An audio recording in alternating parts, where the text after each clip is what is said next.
When old satellites fall into Earth's atmosphere and burn up, they leave behind tiny aluminum oxide particles that erode the Earth's protective ozone layer. A new study reveals that these oxides have increased eightfold between 2016 and 2022, and they will continue to accumulate as the number of satellites in low Earth orbit rapidly grows. The 1987 Montreal Protocol successfully regulated ozone-depleting CFCs to protect and restore the ozone layer, with the ozone hole over Antarctica expected to recover within 50 years. However, the unexpected rise in aluminum oxides could halt the progress of the ozone layer's recovery in the coming years. Out of the 8,100 objects in low Earth orbit, 6,000 are Starlink satellites launched in recent years. The demand for global internet coverage has led to a rapid increase in the deployment of small communication satellite constellations. SpaceX leads this initiative, with permission to launch 12,000 more Starlink satellites and plans for up to 40,000.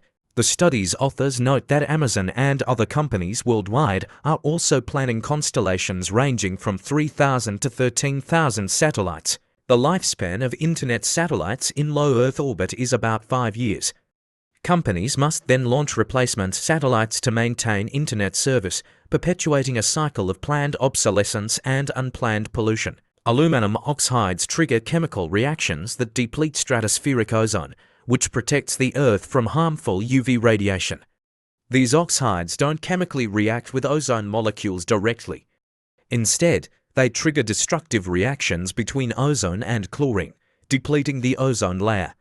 Since aluminum oxides are not consumed by these chemical reactions, they can continue to destroy ozone molecules for decades as they drift through the stratosphere. Despite this, little attention has been given to pollutants created when satellites burn up in the upper atmosphere.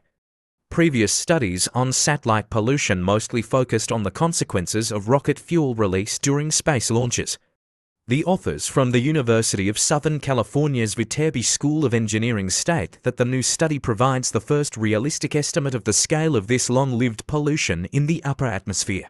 Joseph Wong, a researcher in astronautics at USC and a corresponding author of the new study, said, "People have only recently started thinking that this might be a problem. We were among the first teams to look into what these facts could mean, since gathering data from a burning spacecraft is virtually impossible. Previous studies used analyzers of micrometeoroids to estimate potential pollution. However, micrometeoroids contain very little aluminum, unlike most satellites, which are 15% to 40% aluminum by mass, making those estimates less applicable to new swarm satellites. To get a more accurate picture of pollution from satellite re-entry, researchers modeled the chemical composition and bonding within satellite materials as they interact at molecular and atomic levels. These results gave the researchers an understanding of how the material changes with different energy inputs. Researchers found that in 2022, aluminum levels in the atmosphere increased by 29.5% over natural levels due to satellite re-entries. Modeling showed that a typical 250 kilogram, 550 pound satellite, with 30% of its mass being aluminum, would produce about 30 kilograms, 66 pounds of aluminum oxide nanoparticles, 1 to 100 nanometers in size during re-entry. Most of these particles are created in the mesosphere, 50 to 85 kilometers, 30 to 50 miles above Earth's surface. The team then calculated that depending on particle size, aluminum oxides could take up to 30 years to descend to the stratospheric heights where 90% of the Earth's ozone resides. Researchers estimate that once the currently planned satellite constellations are complete, 912 metric tons, 1005 US tons of aluminum will fall to Earth annually. This will release approximately 360 metric tons, 397 US tons of aluminum oxide into the atmosphere each year, a 646% increase over natural levels.